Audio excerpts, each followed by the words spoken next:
Bem, estou tomando aqui a terceira dose da hidroxicloroquina. Estou me sentindo muito bem.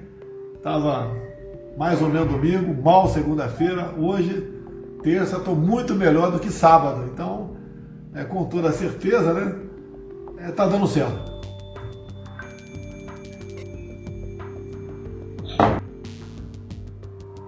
O governo federal adotou a cloroquina como política de saúde pública para enfrentar a pandemia e desprezou a vacina e outras medidas sanitárias para conter a transmissão do vírus. O país teve um dos maiores números de mortos pelo coronavírus. A cada 1 milhão de brasileiros, cerca de 2 mil morreram.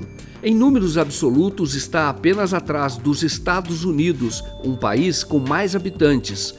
O Brasil tem cerca de 3% da população mundial e mais de 12% dos mortos de Covid-19. Crime contra a humanidade, a morte como política de governo. Quem lucrou com a dor do povo brasileiro? Pelo amor de Deus, ajuda ele, gente.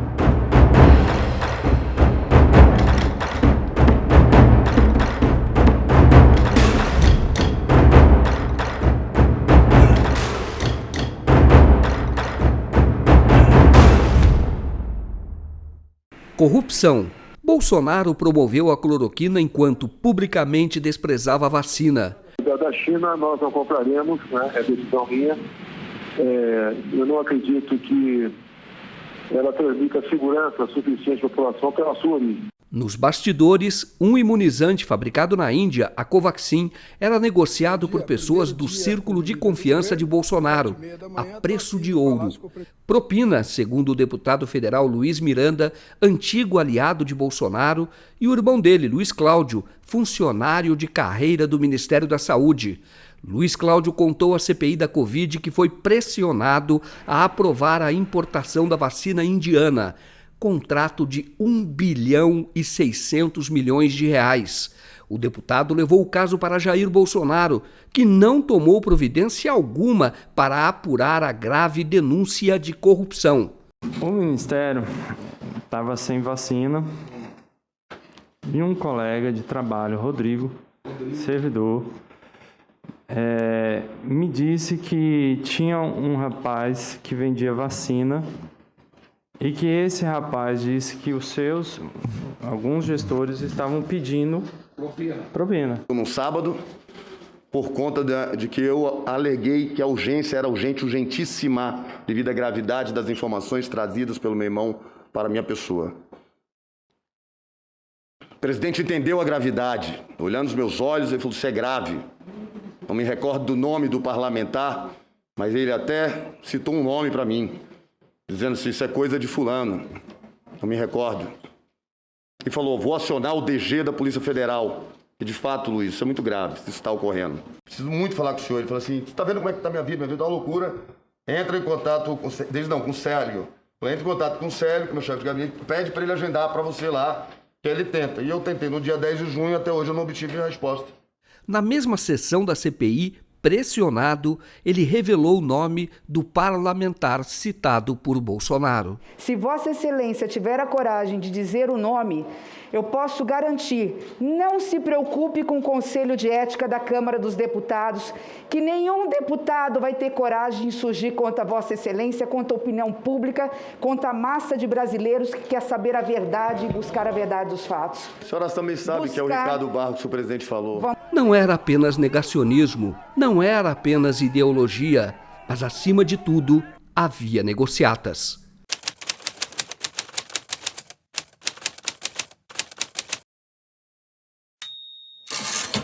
Hospitais lotados, sem oxigênio, cilindros carregados, produto escasso na cidade, eram levados às pressas para ajudar pacientes que ainda resistiam à falta de ar. Ambulâncias deixam o hospital 28 de agosto com pacientes em busca de atendimento em outros estados. Profissionais de saúde pedem socorro. Nós estamos numa situação deplorável. Simplesmente acabou o oxigênio de toda uma unidade. não tem nada de oxigênio, tudo seco. Olha, se tiver oxigênio em casa, por favor, bala sobrando, traga aqui para o hospital que vai ser bem-vindo. Hoje pela manhã tivemos uma baixa total de oxigênio, perdemos alguns pacientes, foi um caos. Fica calma, precisamos de oxigênio no Dr. Araújo. É um oxigênio para 5 pessoas em uma sala. Os médicos estão revezando de um para o outro para poder socorrer. Gente, pelo amor de Deus, uma calamidade. Manaus, maio de 2021. Muita gente na cidade ainda vive o pesadelo da segunda onda da Covid-19. Tem um filho para criar, né? E seguir a vida, não pode fazer nada, né? Nada do que fizer vai trazer de volta, então seguir em frente mesmo. Fé em Deus que tudo vai se reerguer depois, gente.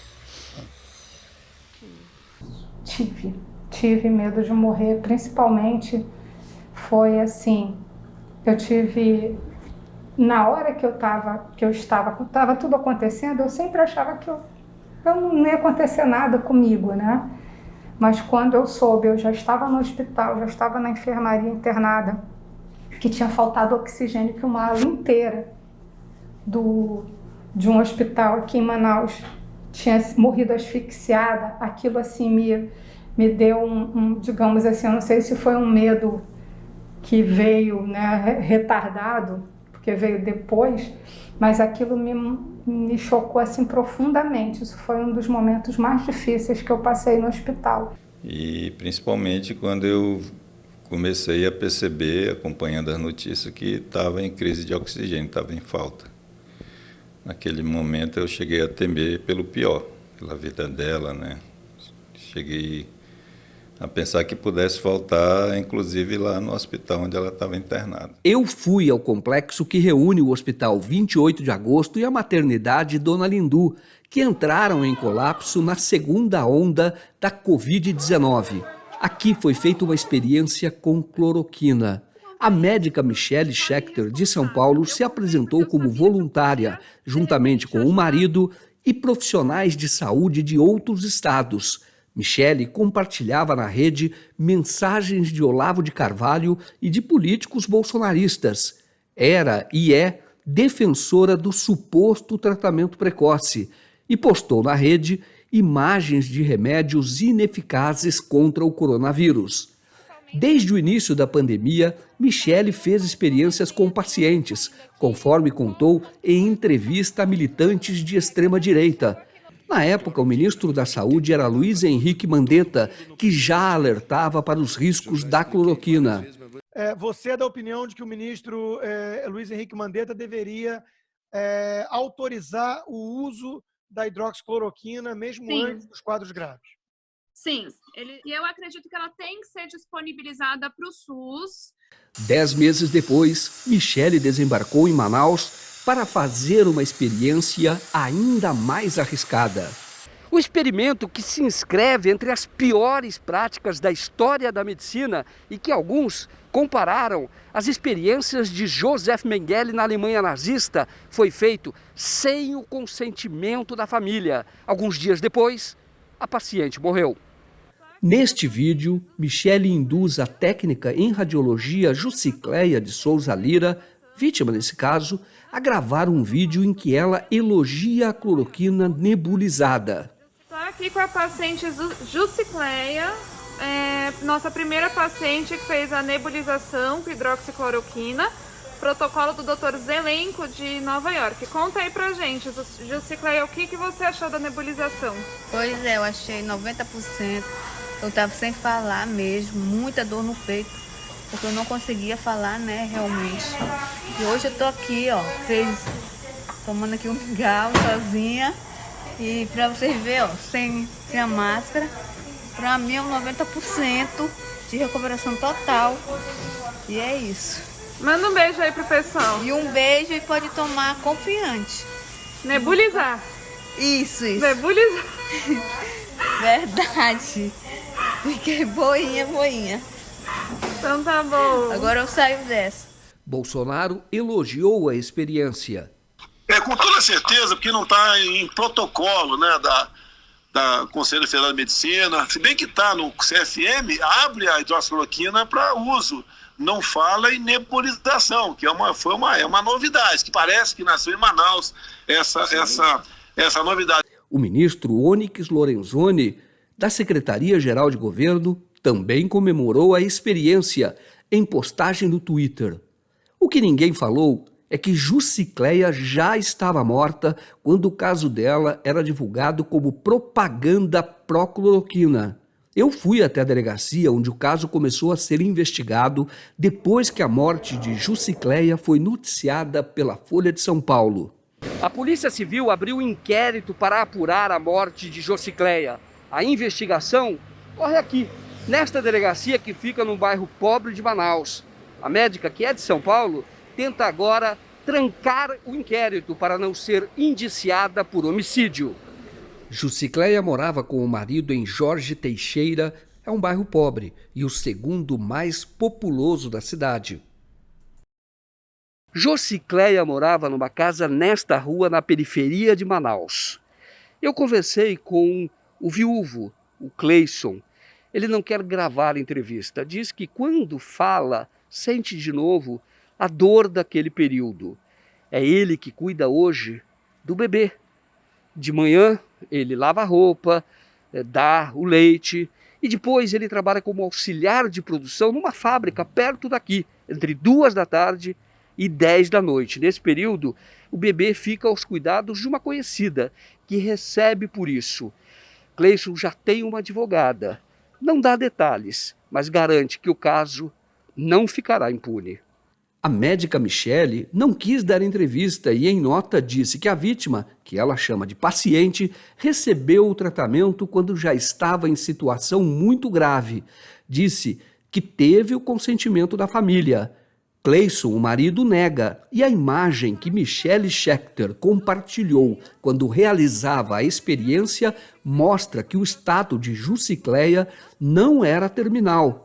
E a médica parece muito alegre com o resultado. Tá melhorando, Jussicléia? Melhorou de 0 a 10 quanto? 5? 6? 7? 8? O cemitério onde o corpo de Jussicléia foi enterrado passou a ser uma das imagens mais dramáticas da tragédia que o Brasil vive. O mundo se assustou com cenas de corpos enterrados em vala comum na primeira onda.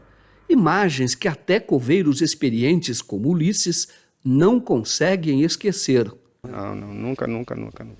Porque você é acostumado a fazer o sepultamento de 8 a 10, até 16 sepultamentos ao dia. E de repente pular para 60, 80, 90, é de se admirar, né? 1 ano e 1 mês depois, aquela área está assim. As sepulturas já foram individualizadas, mas naturalmente a dor das famílias permanece. No auge da primeira onda, Jair Bolsonaro insistiu na cloroquina. Muita gente tomou esse medicamento e médicos aqui em Manaus ainda receitam a cloroquina, mas as mortes não cessaram. Meses depois, veio a segunda onda, ainda mais feroz que a primeira. A área usada para enterrar as vítimas da primeira onda foi totalmente ocupada, como mostram as imagens captadas por drone. E quando veio a segunda onda, não havia mais espaço para sepultamentos em massa. Rosana Pereira da Silva, ela tinha 43 anos quando faleceu, em 14 de janeiro de 2021. Esta é uma data que Manaus jamais vai esquecer. Neste dia, foram sepultadas neste cemitério 213 pessoas. Faltava espaço para a abertura de novas covas e por isso a administração usou este terreno, onde era o campo de futebol dos coveiros. No campo de futebol era o nosso lazer aqui, hora de meio-dia a gente jogava uma bolinha, mas foi, vamos dizer, para um bem maior, né, para ter como auxiliar os familiares aqui, onde tem um local decente para enterrar seus entes queridos. O medo de quem se contaminou era não ter que recorrer ao hospital. Faltava vaga. Até quem trabalha em cemitério usou remédios caseiros. Você acha que isso curou você? Com toda certeza. Primeiro, pela graça de Deus. e segundo o Jambu. Cristiane, que perdeu a mãe e a tia, estava disposta a pagar qualquer preço por uma recarga de oxigênio. Então, o oxigênio estava realmente muito difícil, a gente precisava falar com muitas pessoas ao mesmo tempo para conseguir. E na época, a gente estava comprando a carga de oxigênio a R$1.000, porque eles supervalorizaram mesmo, né, o valor do oxigênio, da recarga. Isso só a recarga. Se você precisasse alugar o cilindro, era R$1.500 só o aluguel do cilindro, né? Mais os R$1.000 da recarga. Gente, essa aqui é a fila, tá? A gente tá aqui na Nitron, acabei de chegar aqui.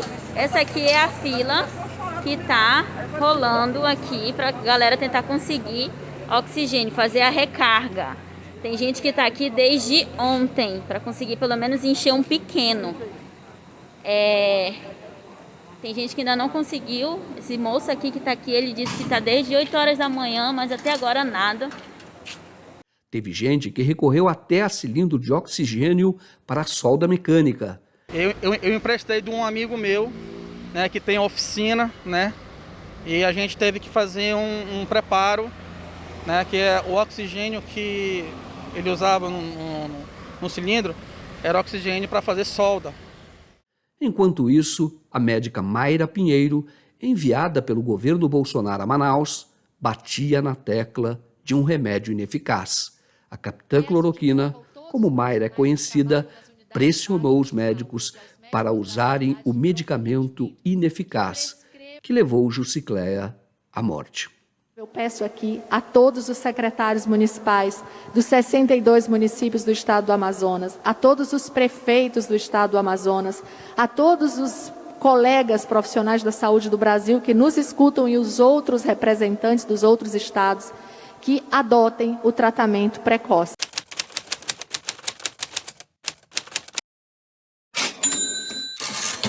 Confirmado o primeiro caso de coronavírus no Brasil. É um homem de 61 anos que mora em São Paulo e chegou... Os brasileiros, além do vírus, têm enfrentado outro inimigo poderoso, aliado da pandemia, o negacionismo. Olavo de Carvalho, guru de Bolsonaro e da extrema-direita no Brasil, já pregava contra as vacinas antes mesmo da pandemia do coronavírus. E um antigo áudio em que ele associa a vacina contra a rubéola à infertilidade feminina. O Ministério da Educação determinou a campanha de vacinação em massa que deve atingir 7 milhões de mulheres. Acontece o seguinte, que essa vacina, tudo indica que, tal como aconteceu em outros países, né, dentro dessa vacina está colocado um agente, uma substância esterilizante. De modo que isso é uma campanha de esterilização em massa, disfarçada de campanha de vacinação contra uma doença que não é problema social nenhum. E quem é Olavo de Carvalho para Jair Bolsonaro? E o que eu sempre sonhei foi libertar o Brasil da ideologia nefasta de esquerda. Um dos grandes inspiradores meus está aqui à minha direita, o professor Olavo de Carvalho. É um inspirador de muitos jovens no Brasil. Em grande parte devemos a ele a revolução que estamos vivendo. Cloroquina, cloroquina, cloroquina é do SUS. Eu sei que tu me cura, em nome de Jesus.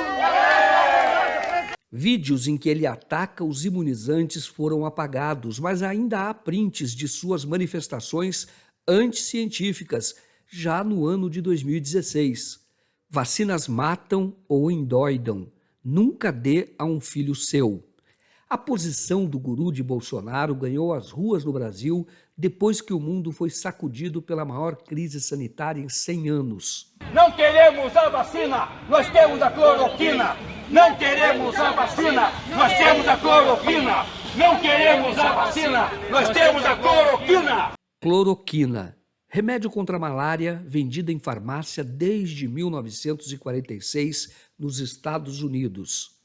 Bilionários por trás da farsa.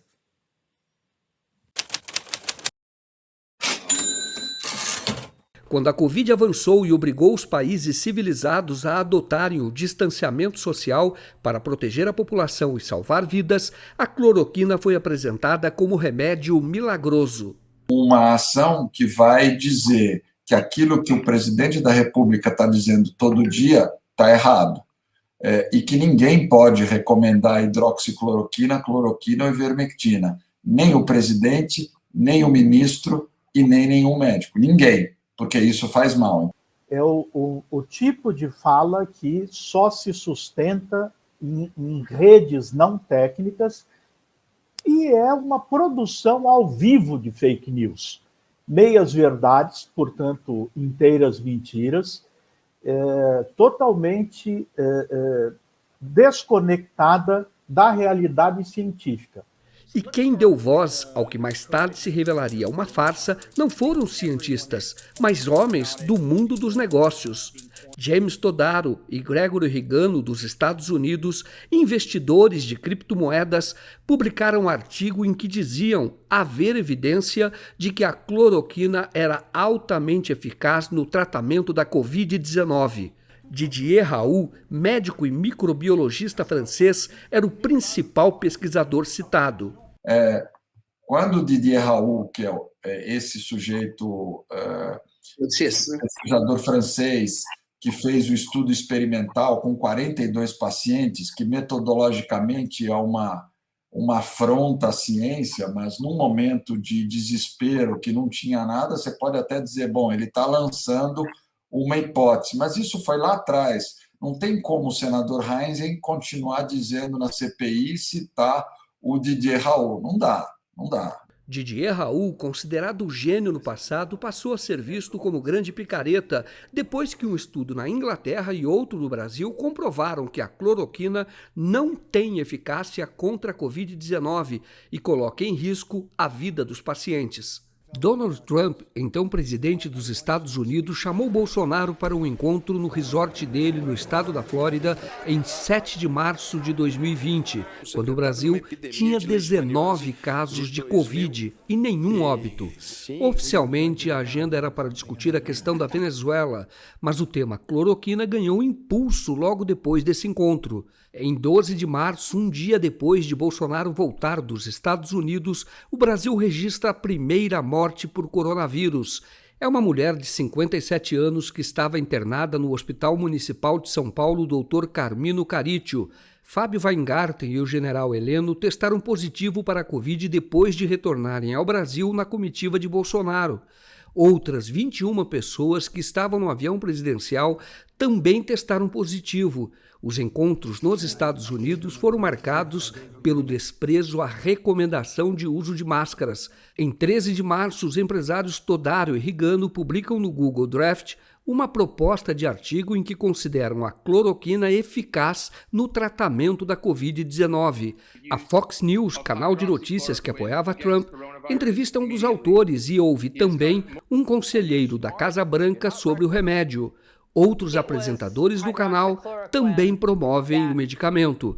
Em 15 de março, Bolsonaro participa de um ato político em Brasília, apesar da recomendação de que ficasse em quarentena depois que integrantes da comitiva dele voltaram da Flórida infectados. Ele não usou máscara e tocou em apoiadores. Em 16 de março, o bilionário Larry Ellison, cofundador da Oracle, defende publicamente a cloroquina. Outro bilionário, Elon Musk, dono da Tesla, tuita a favor do medicamento. O mesmo Elon Musk que deveria se encontrar com Bolsonaro e Trump na Flórida, mas na última hora cancelou. Em 19 de março, Trump menciona pela primeira vez a cloroquina. Ele pede ao FDA, equivalente à Anvisa nos Estados Unidos, que aprove o uso do medicamento. Em 21 de março, Trump vai à rede social para dizer que o medicamento contra a malária poderia virar o jogo no combate à Covid-19. Bolsonaro, algumas horas depois, publica um vídeo em que também defende a cloroquina. Também, agora há pouco, me reuni com o senhor Ministro da Defesa, onde decidimos que o Laboratório Químico e Farmacêutico do Exército deve imediatamente ampliar a sua produção desse medicamento. No dia seguinte, 22 de março, Bolsonaro recebe o então ministro da Saúde, Luiz Henrique Mandetta. Mandetta libera os médicos para receitarem a cloroquina mesmo em casos leves, mas logo depois recua e é demitido do Ministério da Saúde. Um efeito imediato da defesa da cloroquina por Trump e Bolsonaro foi o aumento das vendas do remédio tanto nos Estados Unidos quanto no Brasil. Nos Estados Unidos, nos meses de março e abril, a prescrição do medicamento quintuplicou.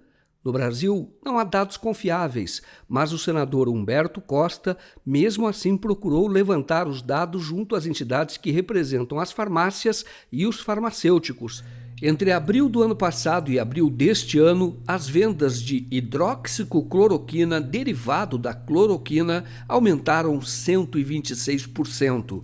No Google, a procura pelo termo cloroquina e hidroxicloroquina explodiu. O jornalista Pablo Nasser, responsável pela análise de dados do 247, fez o levantamento, tendo como base as buscas no Google Trends. Na semana em que Trump defendeu a hidroxicloroquina e a cloroquina, as buscas nos Estados Unidos por cloroquina aumentaram 1.225% e por hidroxicloroquina aumentaram 1.500%. No Brasil, após o vídeo de Bolsonaro, a procura pelos mesmos termos também cresceu exponencialmente.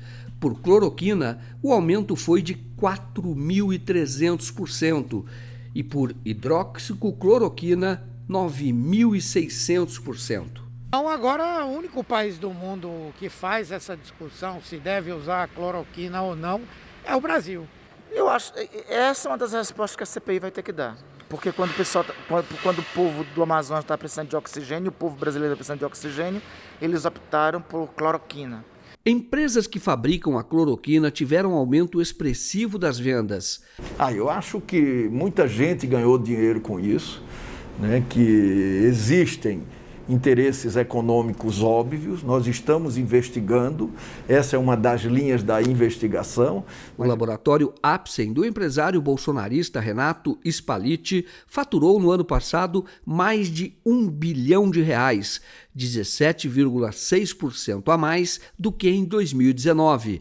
A empresa é responsável pela venda de 85% da cloroquina e seu derivado no Brasil.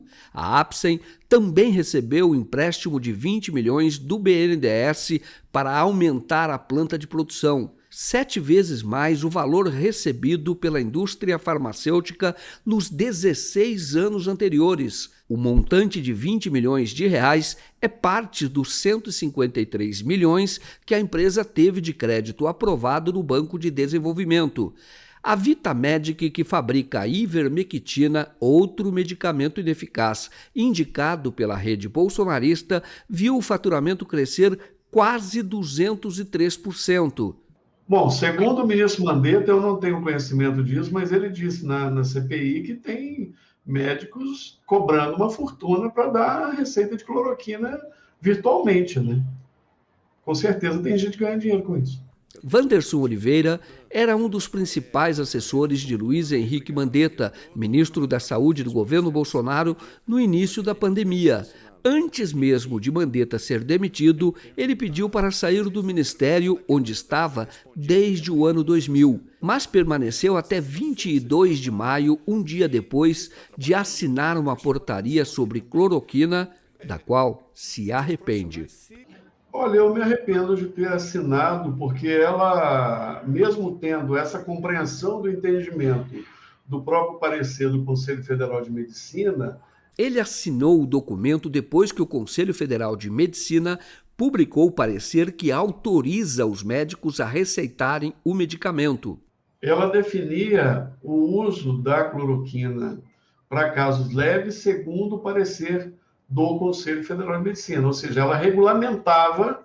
O Conselho Federal de Medicina cumpriu um papel, né, de desserviço ao povo brasileiro, né, porque foi, no mínimo, que dá para se dizer, usado, né, pelo governo federal, pelo presidente, pelo Ministério da Saúde, para dar aval, né, do ponto de vista médico, para a proliferação desta droga. O presidente do Conselho Federal de Medicina entregou o parecer pessoalmente a Bolsonaro e Nelson Teich, sucessor de Mandetta. O documento parece ter sido feito às pressas, tanto que tem um erro técnico grave. Né? Basta fazer uma boa leitura e vocês vão checar que tem, inclusive, erros de português no texto do Conselho Federal de Medicina. Que erro? Olha, eles colocam, por exemplo, que para prescrever para casos leves, deve-se descartar primariamente outras doenças virais, como influenza, dengue, só que na hora que eles vão exemplificar, eles colocam influenza, vírgula, H1N1. Só que H1N1 também é influenza. O médico Bruno Caramelli pediu ao Ministério Público Federal para investigar o Conselho. Eu fiz todo o embasamento técnico do porquê esse tratamento deveria ser contraindicado. Ela fez o embasamento jurídico e a gente entrou com essa representação em torno de 45, 50 dias. Eu procurei o Conselho Federal de Medicina, mas a instituição não quis se manifestar. Outras entidades que atuam na área de saúde dizem que o Conselho tem muitas explicações a dar para a sociedade brasileira. O parecer do presidente do Conselho Federal de Medicina, Mauro Ribeiro, foi produzido ao mesmo tempo em que o médico Marcos Lacerda, da Fundação de Medicina Tropical do Amazonas e da Fiocruz, liderava a primeira equipe que realizou o estudo científico que desmontou a farsa da pesquisa do francês Didier Raoult, como contou neste áudio. A nossa ideia, então, foi testar uma dose mais baixa de cloroquina, que estava sendo usada em alguns países, e usar uma dose muito alta, a dose mais alta que nós tínhamos evidência de segurança na literatura. Então, a gente sabia que os chineses tinham usado uma dose alta por 10 dias e nós vimos estudos com câncer, mostrando em câncer de pâncreas que os pacientes tinham usado essa dose de 600 miligramas de 12 em 12, eles usavam até mais, usavam por 3 semanas. E nós, então, copiamos o modelo chinês de 10 dias, e fizemos, então, 2 doses diferentes, uma dose mais alta e uma dose mais baixa. Ambas essas doses, elas tinham evidência de que em pessoas que não tinham Covid-19 eram seguras, né? Havia segurança já prévia. Então, nós pegamos só doentes internados, isso é importante, quer dizer, a gente começou, como todo mundo, a entender primeiro no doente grave, que era aquele que poderia se beneficiar mais, né, de uma intervenção medicamentosa com efeito colateral. Randomizamos 81 pessoas, 40 no grupo de baixa e 41 no grupo de baixa dose. O nosso comitê, então, viu esses dados aqui, que a gente já tinha em poucas semanas, né? E a gente viu que o grupo da alta dose tinha tido mais aumento de CKMB, portanto, mais lesão muscular.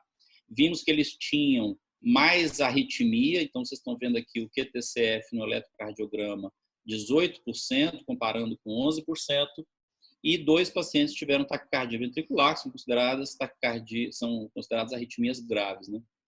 Então, mesmo antes de que a gente tivesse qualquer diferença em morte, o grupo técnico nosso recomendou que a gente interrompesse esse braço da alta dose, porque ele tinha complicações aqui que não justificavam a gente investir nesse braço.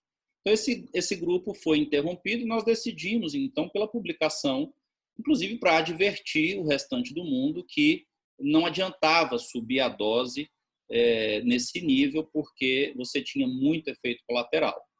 Então, o próprio NIH e o FDA usaram o estudo para advertir os americanos de que a atual evidência dizia que doses altas definitivamente não poderiam ser testadas, o que seria natural se na dose baixa não funcionasse, alguém tentasse aumentar a dose. Então, essa foi a única conclusão do nosso estudo. Existe uma outra conclusão importante para quem leu o artigo completo, e essa talvez seja a informação que mais tenha incomodado, é o fato de que no dia 5 nós ainda tínhamos 90% das pessoas com PCR positivo, RT-PCR positivo. Então, aquele dado francês de que no 5º dia não existia mais vírus, ele não era verdadeiro, porque nesses 81 pacientes, 90% deles no dia 5 ainda tinha vírus na secreção respiratória.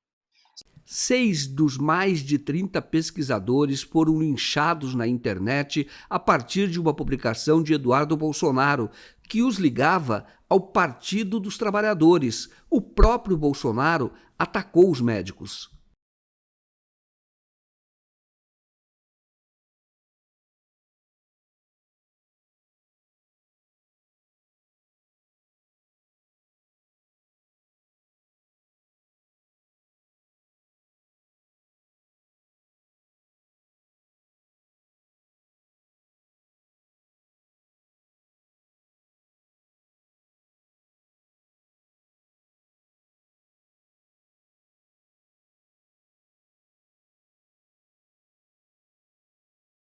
Lacerda nunca foi petista, mas declarou voto em Haddad no segundo turno das eleições de 2018. Desde o início, como contou neste vídeo, a preocupação dele era encontrar um tratamento para a Covid-19. A cloroquina também, como um antimalárico, é anti-inflamatória. Ela pode diminuir febre, mal-estar e dor no corpo. A pergunta é se ela é muito diferente de se usar, por exemplo, a dipirona ou paracetamol.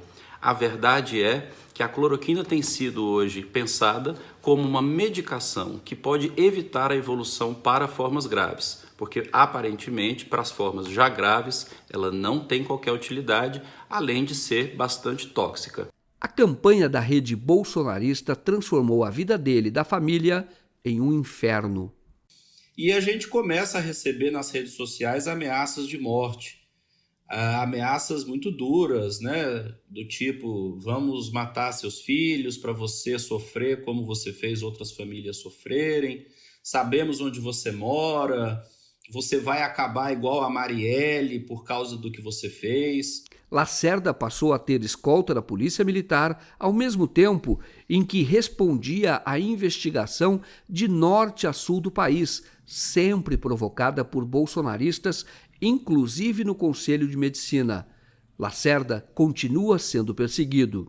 Nós estamos aqui no Ministério Público, viemos entrevistar o Marcos Lacerda, que está sofrendo um processo de lawfare. Agora eu estou sendo informado aqui por uma estagiária da comunicação, depois de conversar com Daniela, que é assessora de comunicação, que nós não poderíamos fazer a entrevista. Nós continuaremos aqui, já que é um órgão público e nós vamos falar com uma pessoa que veio prestar depoimento. E depois vamos tentar falar com o promotor para que ele dê, então, a sua posição. Eu peço que Eric, só mostrar a estagiária, ela está cumprindo uma função, naturalmente, que alguém mandou, provavelmente algum procurador de justiça, e nós então vamos continuar aqui, porque nós nos apresentamos para legitimamente fazer o nosso trabalho, tá bem? Continuamos por aqui. Logo depois, um segurança também tentou nos expulsar do Ministério Público. De um segurança, provavelmente, nós nos apresentamos, nós informamos, pode gravar, Eric. Eu sei, grava. Ok. Então, nós nos apresentamos antes. O senhor é o quê, procurador? Alguns minutos depois, o chefe da assessoria militar veio pessoalmente nos expulsar da procuradoria, segundo ele, a pedido da chefe da comunicação, Daniela Bragança. Eu disse ao tenente-coronel Paulo Emílio Vieira de Mello que a ação era abusiva.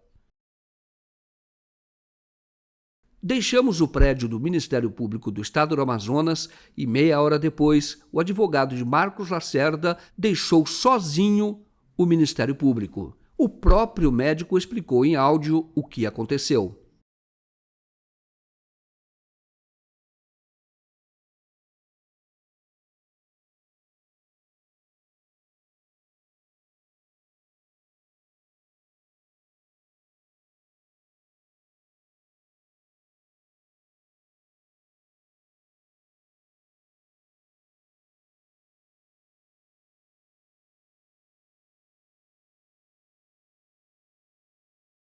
A assessora de comunicação mudou de posição ao saber que o caso que cobriríamos era o da farsa da cloroquina e não uma audiência que ocorria no mesmo dia sobre o suposto desvio de vacina, um caso que poderia desgastar o prefeito de Manaus. Na troca de mensagens por WhatsApp, ela oferece entrevista com o promotor do caso. Quanto a Marcos Lacerda, o promotor não deu entrevista, apesar da minha solicitação.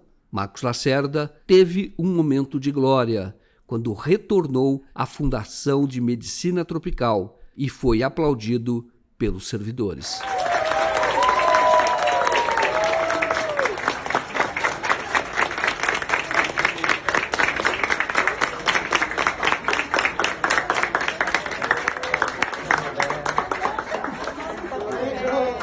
Obrigado para todo mundo.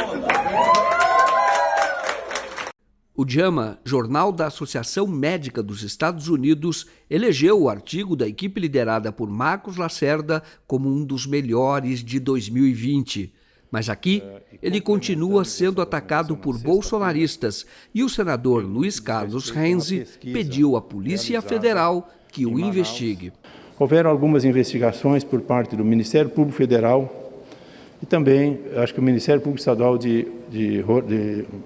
Amazonas está fazendo uma investigação nesse caso. Então, nós citamos aqui, inclusive, um procurador estadual lá do estado do Amazonas, que já está investigando esse caso por conta do Ministério Público Estadual. Brasília, maio de 2021. À medida em que aumentava o número de mortos e de outras vítimas da Covid-19, aquelas que têm sequelas graves, deputados e senadores recebiam relatos da população em geral, pessoas que manifestavam o seu choro, faziam reclamações, pediam ajuda. E então os senadores protocolaram o pedido de uma comissão parlamentar de inquérito. Mas o presidente do Senado, ele se recusava a fazer essa instalação. Justamente ele que se elegeu com o apoio de Jair Bolsonaro. Na época, já o maior suspeito por esta tragédia, pelas ações e omissões do governo federal. Bom, diante da recusa de instalação da CPI, senadores reclamaram então para o Supremo Tribunal Federal, o outro poder da República. E daquele prédio, saiu a decisão que obrigou o presidente do Senado a instalar a CPI. Bastaram alguns dias de investigação para que o maior responsável pela tragédia que o Brasil está vivendo fosse conhecido. É Jair Bolsonaro. O desafio da CPI passou a ser, então, descrever, apontar os crimes que foram cometidos à luz do dia, mas também das sombras, por aquele que ocupa aquele palácio, o Palácio do Planalto. O senador Rogério Carvalho, que relatou o programa Mais Médicos, é um dos mais atuantes parlamentares da CPI.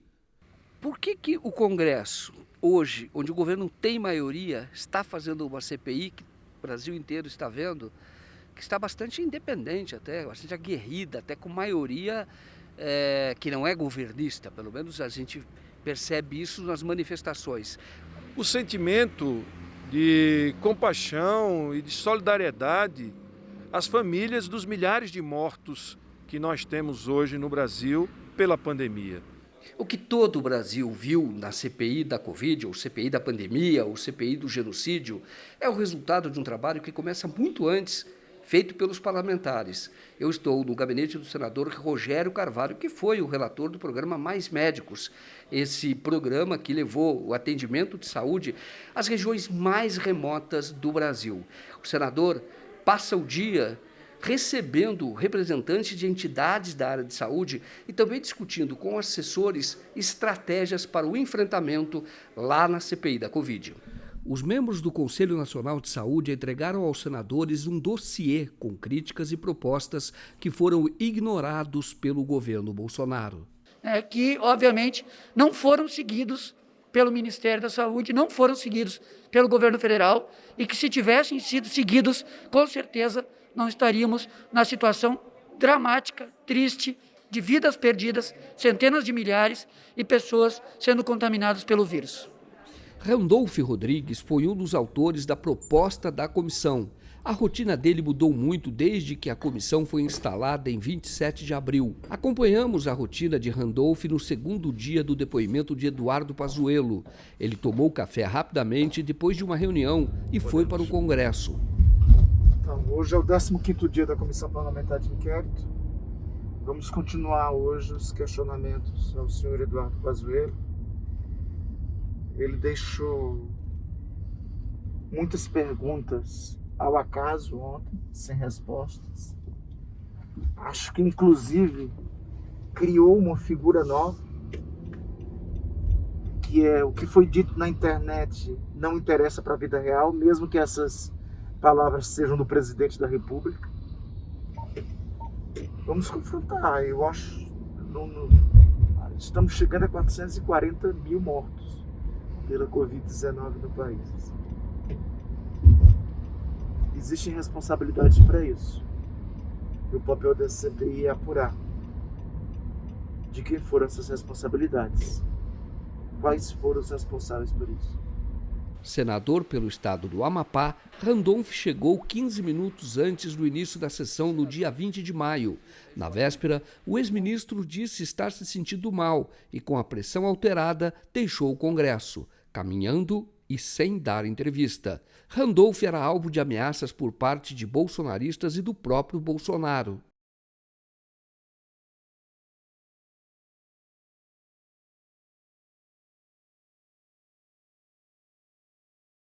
Nunca me preocupei com ameaça desde que comecei a militância política com 13 anos de idade. O senador tinha esperança de que Pazuello aceitasse fazer delação premiada. Sim, eu estou dando uma dica ali, inclusive para o senhor Eduardo, se quiser fazer uso dela, né, para lhe favorecer. Então... Na sessão, Pazuello mentiu ou entrou em contradição pelo menos 14 vezes, segundo a contabilidade de Renan Calheiros. Ele poupou o chefe e no domingo seguinte participou de um ato político com Bolsonaro no Rio de Janeiro. Violou o regimento do Exército, mas não sofreu nenhuma punição. Vitória de Bolsonaro. O comandante do Exército arquivou a denúncia contra Pazuello e impôs sigilo de 1 século no procedimento administrativo. Renan Calheiros, outro parlamentar que se destaca pelo ímpeto investigativo, vai agora se debruçar sobre as contas bancárias de Pazuello, que é de uma família que mantém negócios com o poder público no Amazonas.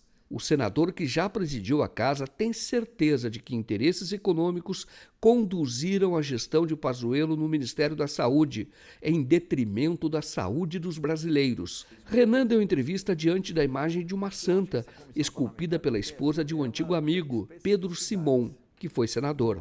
Renan falou sobre o ataque que sofreu do senador Flávio Bolsonaro. E não fazer de palanque como o senador Renan Calheiros tenta fazer aqui a todo momento, querendo... Imagina a situação, um cidadão honesto ser preso por um vagabundo como Renan Calheiros. Olha a desmoralização. Estão perdendo a visão do todo. Isso como é Lucas. É um vagabundo. É você que roubou dinheiro do pessoal. Brutal, surpreendente. Porque nós estávamos nos preparando, né, para encerrar os trabalhos da Comissão Parlamentar de Inquérito naquele dia. E ele foi lá agredir, tentar intimidar, eles fazem muito isso. E eu respondi dizendo o seguinte: olha, entendam, compreendam o que aquilo significou, porque isso é um pouco da cultura da milícia do Rio de Janeiro. Não é da cultura do Rio de Janeiro, é da cultura da milícia do Rio de Janeiro. O miliciano acha que não comete crime. Ele acha que pode traficar, roubar, matar as pessoas e não estará com isso praticando crime nenhum. Eu acompanhei os trabalhos da CPI por uma semana. A atividade dos parlamentares tem sido intensa. Os senadores começam a chegar cedo. Cães farejadores procuram explosivos, conduzidos pelas policiais legislativas. O acesso à sala das sessões é restrito, mas fomos até lá para mostrar o cenário da CPI mais tensa dos últimos anos. E o que era uma suspeita logo se transformou numa certeza. Pessoas próximas de Jair Bolsonaro contaram muitas mentiras aqui neste plenário. Elas claramente queriam proteger o chefe ou o ex-chefe. O depoimento delas era sempre acompanhado de perto pelo filho do presidente. Também falamos com Flávio Bolsonaro. Senador, o senhor acha que essa CPI pode derrubar o governo? Jamais. Acho que a CPI, se não tomar cuidado, vai se implodir. Marcos Rogério, de Rondônia, faz parte da tropa de choque de Bolsonaro na comissão e tenta tirar o foco da cloroquina. Mas o nosso inimigo não é a cloroquina, não é o presidente e não são os governantes. O nosso inimigo é o Covid-19. Para encerrar, no ponto da cloroquina, o senhor discorda do presidente? Não, eu não. A cloroquina é um dos elementos da gestão da saúde que, num primeiro momento, parecia apenas resultado da incompetência ou de uma opção ideológica. Mas à medida que a CPI avançou, apareceram as primeiras evidências de que, por trás do negacionismo e da recusa e imposição de dificuldades para a compra de vacinas, havia um esquema de corrupção. Então o senhor confirma? O senhor confirma, então, que... Foi o Ricardo Barros, o presidente falou. Foi Agradeço imensamente a Vossa Excelência. A CPI já tinha apoio popular, como ficou claro nesta caminhada com Humberto Costa pela esplanada dos ministérios. Um taxista fez questão de parar para cumprimentar o senador. E ele não é eleitor do PT, o partido de Humberto Costa. Como é que o senhor está vendo essa CPI? Bom, o que a gente está vendo é que realmente a cada depoimento de cada pessoa que é convidada para estar lá depondo, a gente vai vendo o quanto o governo tem se perdendo nessa questão, né? O quanto foi negacionista essa questão da vacina. Hoje nós já temos no Alto Comissariado da ONU para os Direitos Humanos e também na Comissão Interamericana de Direitos Humanos processos contra o presidente Bolsonaro e que devem ser reforçados com essas conclusões, e creio que também nós vamos conseguir provar o crime de genocídio, especialmente contra as populações indígenas. E também já há no Tribunal Penal Internacional uma ação contra o presidente Bolsonaro também. O que caracteriza o genocídio é exatamente você privar uma determinada população do acesso, por exemplo, a alimentos, a medicamentos, a tratamentos adequados, aquilo que é o de mais elementar para que essa população sobreviva. E isso aconteceu, sim, nas comunidades indígenas. Enquanto a CPI avança, os movimentos de rua também crescem. A população protesta por mais vacinas e pela saída de Bolsonaro. O governo que se elegeu com o versículo "E conhecereis a verdade, e a verdade vos libertará", patina na lama da mentira. E já não convence quase ninguém. Que é uma passagem bíblica. João 8,32. E conhecereis a verdade, e a verdade vos libertará. Primeiro, foi um acerto grande nós termos todos nos dedicado para a sua criação e depois para a sua instalação. Porque o governo, evidentemente, não queria, achava que não tinha chegado a hora. Como não tinha chegado a hora? Nós precisávamos investigar, definir responsabilidade e consertar a vacinação, de modo a agilizar esse calendário. Esse é papel do Congresso. E investigar. Porque toda vez que um fato não está sendo investigado pelos canais competentes, Polícia, Ministério Público, você pode fazer uma comissão parlamentar de inquérito. Carlos Wizard jamais seria investigado não fosse a CPI. Empresário poderoso, ele bem que tentou fugir do depoimento. Faltou na data marcada.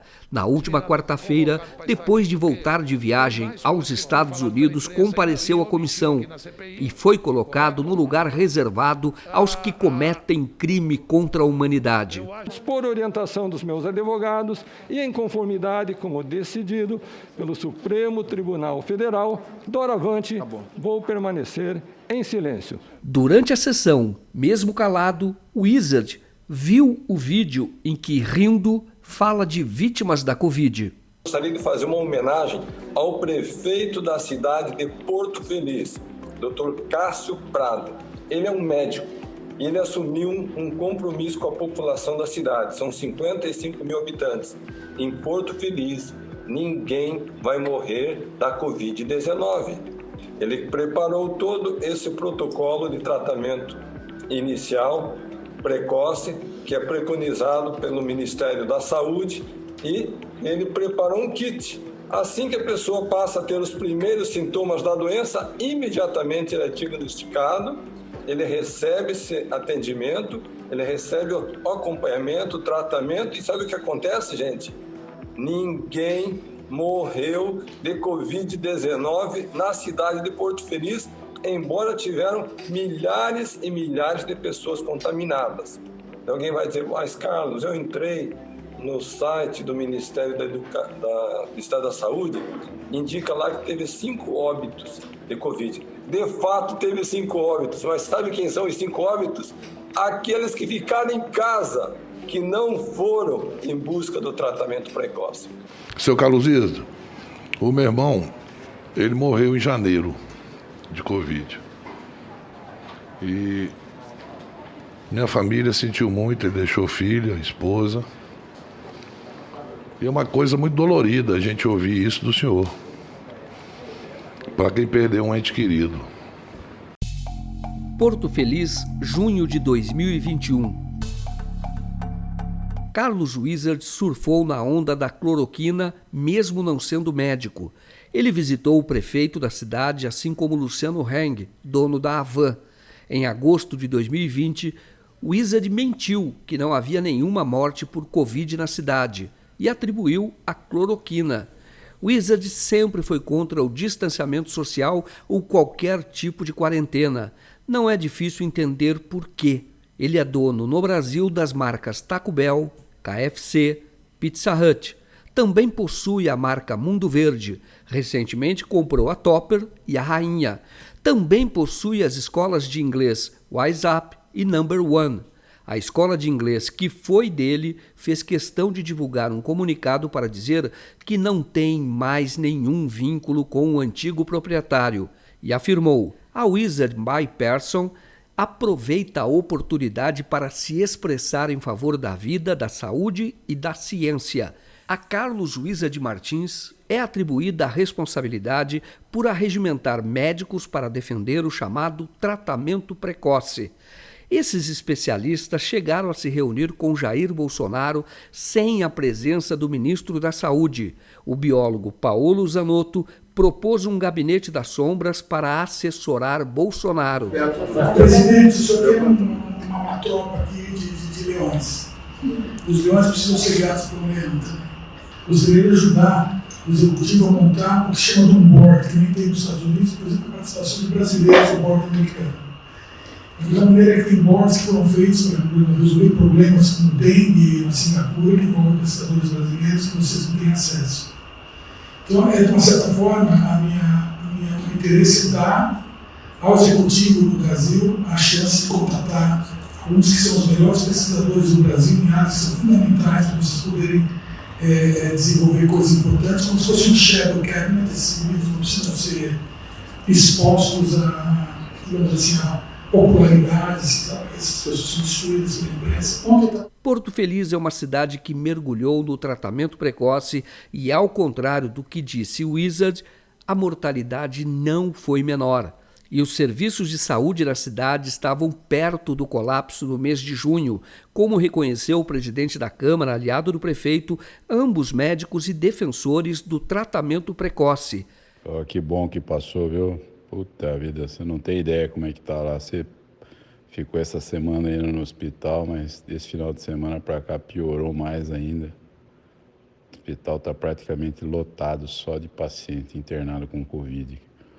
Esse mês de junho aqui vai ser difícil, viu? Acho que não vamos dar conta aí no hospital, não. Você fala pro pessoal aí da sua família, pessoal aí ficar tudo quietinho aí, esse mês aí, para não ter problema, hein? Porque não vai ter vaga em lugar nenhum. Eu procurei o presidente da Câmara, Marcelo Pacheco. Oi. Bom dia, doutor Marcelo Pacheco.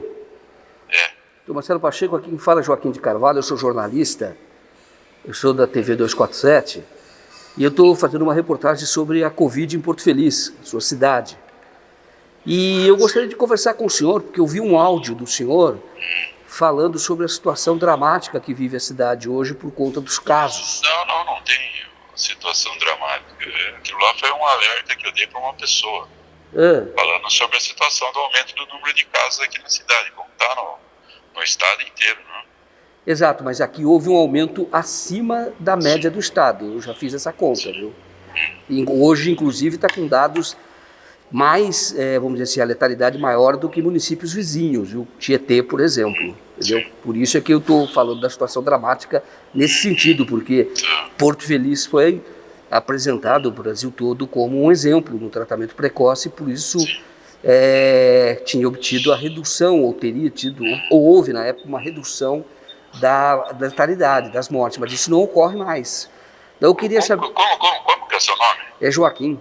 Ô Joaquim, você não pode... Eu tô aqui no hospital, tô atendendo os pacientes aqui. Tá. Você não pode ligar na hora do almoço, a gente conversa? Posso, se o senhor quiser, eu até vou presencialmente para a entrevista. Não, senhor, aqui você não... Tá louco, você não pode vir no hospital aqui. Tá, mas um outro endereço, se o senhor quiser, o senhor é que me fala. Depois a gente vê. Tá, que horas que eu posso ligar, doutor Marcelo? Na hora do almoço é mais tranquilo, agora eu tô atendendo o paciente. Meio-dia, pode ser? Pode. E como combinado, voltei a ligar. E ele não atendeu.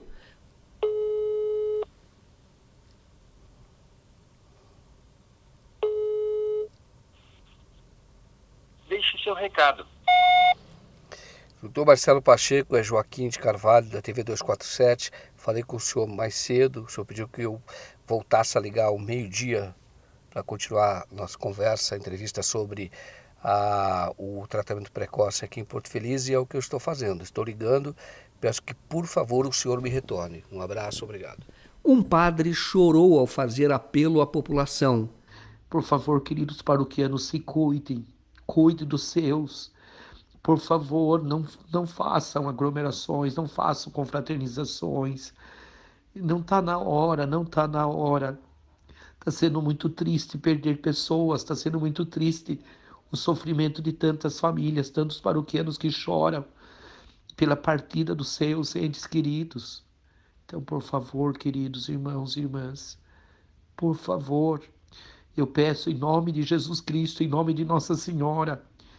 Nós sabemos sim que Deus cuida de nós, que Deus está no comando da nossa vida, mas aquilo que compete a nós devemos fazer. Nós devemos fazer, não façam aglomeração. E se cuide, use máscara, é chato, é ruim ficar com máscara, mas fique com máscaras. Use as máscaras, faça a higienização das mãos, se cuidem.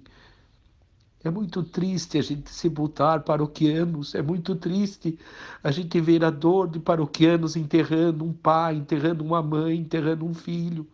E você não poder nem abraçar, dizer, olha, eu estou aqui. Por favor, se cuide, se cuide, se cuide. Na cidade, é possível ver muitas pessoas desrespeitando a orientação para o uso de máscara. A Santa Casa estava com os leitos de UTI totalmente ocupados e, mesmo assim, a Prefeitura liberou a feira noturna das quartas-feiras. Muita aglomeração. Confiança no tratamento precoce? Ricardo, você estava sem máscara, você não tem medo da Covid? Tenho sim. Tanto que eu estava consumindo uma bebida ali, eu estava consumindo, entendeu? Então não tem como consumir de máscara. Você não acha que também aqui, pelo fato da cidade ter feito durante muito tempo o chamado tratamento precoce, isso não faz as pessoas relaxarem um pouco? Isto é, andarem sem máscara, se aglomerarem, porque é isso que nós vimos aqui. Sim, na verdade foi até um mérito da cidade no começo da pandemia, né? Saiu em jornais de outros países, foi comentado em diversas cidades, diversos jornais. Aí eu não sei se o pessoal relaxou, não sei o que aconteceu, que agora os comércios estão abrindo mais também, né? Porque o pessoal do comércio também não tem culpa da irresponsabilidade de muitos. E eles também têm família para sustentar, né? Mas provavelmente deu uma relaxada, cara, por causa disso aí mesmo. Bom, este é um posto de atendimento da Santa Casa, um dos que atendem as pessoas com suspeita de Covid. Porto Feliz é a cidade que Jair Bolsonaro apresentou como um exemplo no enfrentamento da pandemia, porque aqui se pratica o chamado tratamento precoce. Já houve 93 mortos na cidade pela Covid, de acordo com as estatísticas do município. Pelas estatísticas do estado, são 97. A cidade tem 50 mil habitantes, um pouco mais de 50 mil habitantes. Portanto, ao contrário do que disse Jair Bolsonaro, a letalidade aqui não é zero. E as pessoas que estão com sintomas da doença têm enfrentado muita dificuldade. Aqui, por exemplo, agora são quase 7 horas da noite, eu encontrei pessoas que estão em busca de atendimento desde 7 da manhã. Uma dessas pessoas, por exemplo, tem já o resultado positivo de um exame feito em farmácia. Mesmo assim, está lá, sentada com as outras pessoas. E aqueles que buscam atendimento já saem daqui com o kit Covid, mesmo sem ter ainda o resultado positivo. No dia seguinte, o movimento aumentou e 2 pessoas não resistiram. Cláudia Cristina não resistiu. Ela teve uma parada cardíaca. Por volta das 11 da noite, o corpo dela foi levado direto para o cemitério. Não houve velório, apenas o tempo para a oração de uma pastora. Por volta da meia-noite, Cláudia Cristina já estava sepultada.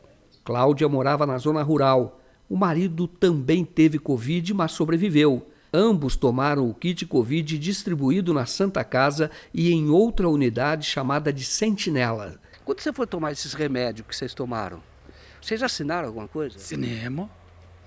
Então a médica que aceitou. E você lembra o que você assinou? Assinamos o nome lá e o médico nós estava passando. Você sabe o que você tomou? Eu não conheço, porque ela que comandava para mim, né? Ela que via tudo. Entendi. Mas vocês assinaram e não sabiam o que estava assinando? Não, você pegou o médico aceitou para nós, né? Assinamos lá, né?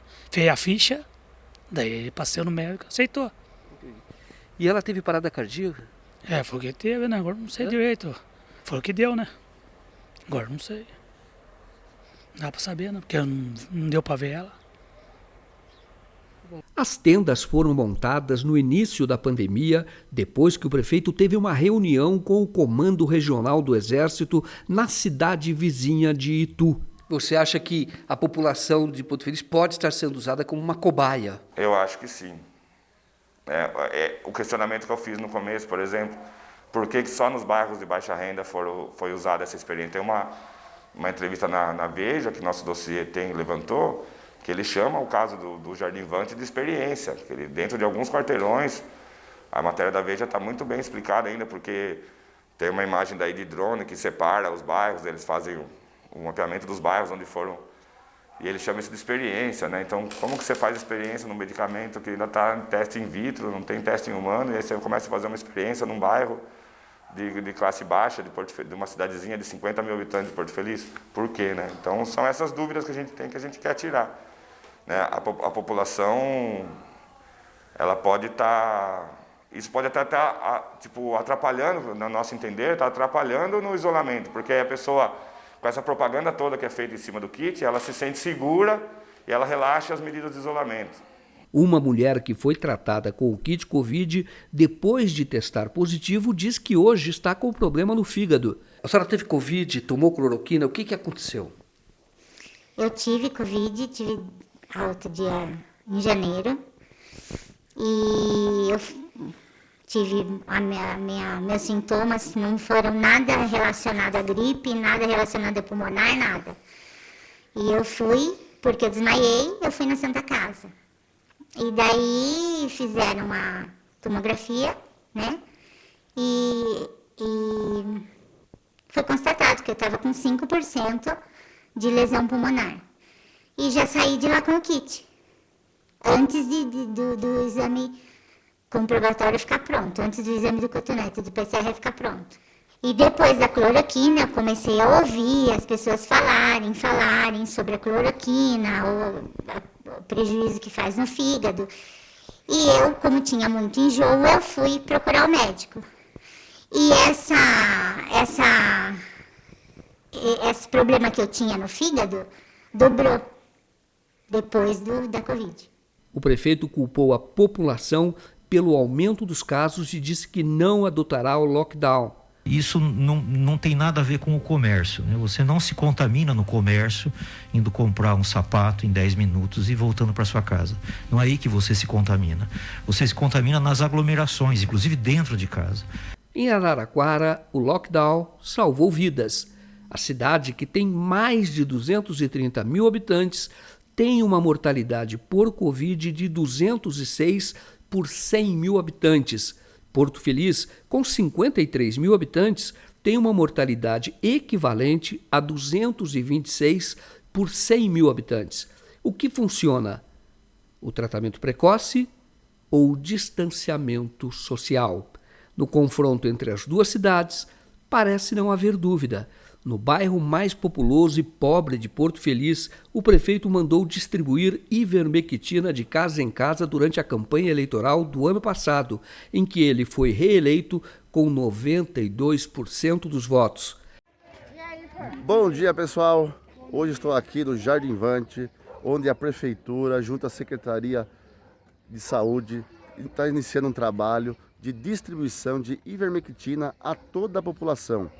Uma equipe de aproximadamente 40 funcionários, divididos em dupla, irão passar de casa em casa, anotando os moradores presentes nas casas e distribuindo a cada um deles a ivermectina. O pai de Rose tomou, adoeceu e morreu. Seu pai, ele faleceu depois de tomar um remédio que foi distribuído na sua casa, que era a ivermectina. O remédio não funcionou? Eu acho que não, né? Não, né? Como é que você teve acesso a esse remédio? Eu peguei, né, lá no posto de saúde. É o kit, né? Daí tomei tudo. Injeção da barriga, um monte de remédio, sabe? Tomei tudinho. Isso depois que você teve? Depois, bem depois. Agora, teve um remedinho que eles trouxeram em todas as casas, não teve? Que é a ivermectina. Teve sim, teve. Daí eu tomei, a minha mãe tomou, sabe? Seu pai também tomou? Tomou também. Seu pai tomou? Tomou. E mesmo assim ele acabou falecendo? Acabou morrendo, né? Você acha que não funcionou? Eu acho que não. O marido dessa senhora também faleceu por Covid. Toda a família tomou a ivermectina. A prefeitura chegou a distribuir aqui cloroquina, a ivermectina, não distribuiu? Distribuiu para um monte de gente, tomou, né? E mesmo assim teve gente que morreu depois de tomar? Teve. Por que não funcionou? Não posso dizer. Não tem a menor, posso dizer. Tem bastante gente que tomou, né? Porque isso é um vermífugo, né? Mas que é um vírus, não é verme? Não sei. Ele é um vermífugo. Ele é um vermífugo que minha filha foi comprar para esse menino aqui, para remédio de piolho, foi ele que veio. O remedinho que estava dando no... E o piolho funcionou? Para piolho funcionou? Funciona. Para o piolho funciona. Agora, pelo jeito, para doença não, né? Para Covid não, né? Ele é filho da minha neta. Que estava aqui? Não. Tudo bom? Eu vou dizer assim, você tomou o remédio, acabou o piolho, não? Não tem mais piolho? Está coçando a cabeça, não? Não está coçando mais? E vocês tomaram também, não? Quem? Tomaram remédio de piolho? Tomou? Você não sabe. Eu entendi. Tomou? Ele tomou. E tomou? E não tem piolho mais? Como é que se chama? Juan. O nome bonito, Juan. Juan, você tem piolho hoje? Não. O que você tomou para não ter piolho? Remédio. Que remédio que foi? De piolho. Não sabe o remédio, né? Tá bom, então. Tá bom, Juan. Obrigado, viu, Juan? O movimento na funerária e nos cemitérios é o argumento irrebatível contra quem apresentava a cidade como exemplo do tratamento precoce. O clima na cidade, que foi apresentada como exemplo da eficiência do tratamento precoce, é cada vez mais tenso.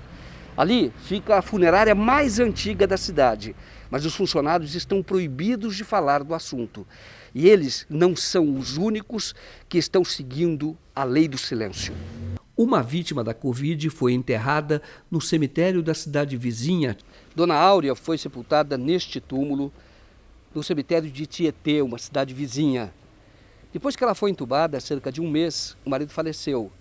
E ela morreu sem saber da morte dele. A filha, também com Covid, está internada em estado grave no hospital de Salto, aqui da mesma região.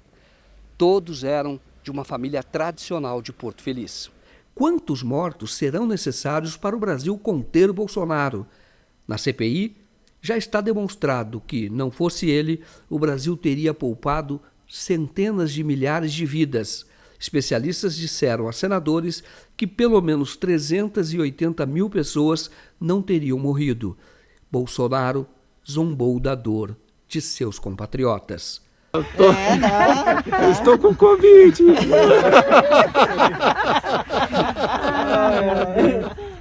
Tu segue aí a receita do ministro Mandetta. Você vai para casa, quando você estiver lá, falta de ar, você vai para o hospital. Depois da facada não vai ser uma gripezinha que vai me derrubar não, tá ok? Se o médico ou o ministro da Saúde me repetir de pegar vírus, tá de brincadeira. E daí? Lamento. Quer que faça o quê? Eu sou Messias, mas não faço milagre. Cara, quem fala de eu não sou coveiro, tá vendo? Presidente, mais uma coisa, como foi Não sou coveiro. Tá? Cristiane, de Manaus, sabe que no próximo Natal não poderá ver a mãe sorrir.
Isis já não poderá dançar com o pai, que queria viver mais. Pode fazer assim, ó.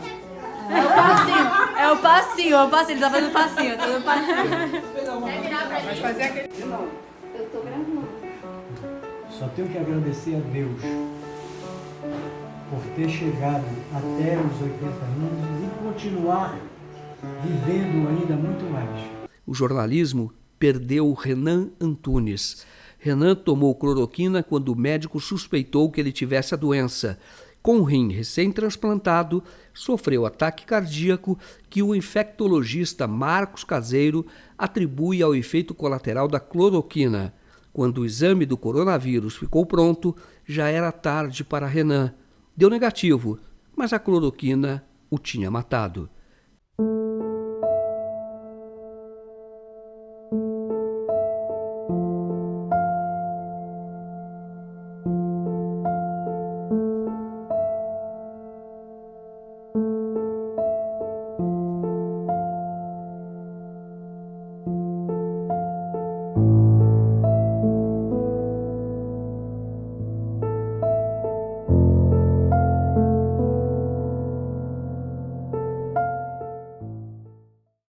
Os brasileiros nunca esquecerão tanta dor.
O Brasil vive uma tragédia.